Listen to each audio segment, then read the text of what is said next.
এই খোয়ার পুর একবার বানালে পুরো শীত ভাইরাল। এবারে একটি কড়া গরম করে ওতে দিয়ে দেব হাফ চা চামচ ঘি।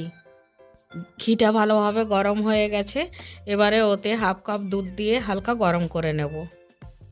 দুধটা হালকা গরম হয়ে গেছে। এবারে ওতে 1.5 কাপ পাউডার দুধ অল্প অল্প করে দিয়ে ভালো করে মিশিয়ে নেব।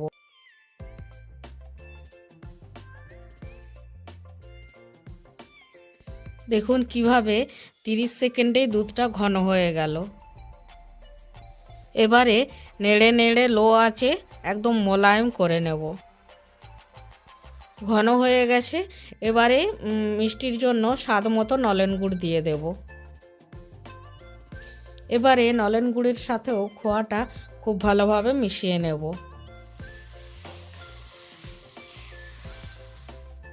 খোয়াটা প্যান ছেড়ে উঠে আসছে, তার মানে খোয়াটা হয়ে গেছে। এবারে নামিয়ে ঠান্ডা করে নেব। এই পুর দিয়ে দুধ পুলি বা যে কোনো ধরনের মিষ্টি পারফেক্ট। রেসিপি ভালো লাগলে লাইক, শেয়ার, কমেন্ট করে চ্যানেলটি সাবস্ক্রাইব করুন। আর ফুল রেসিপি দেখতে চাইলে ডেসক্রিপশনের লিঙ্কে ক্লিক করুন।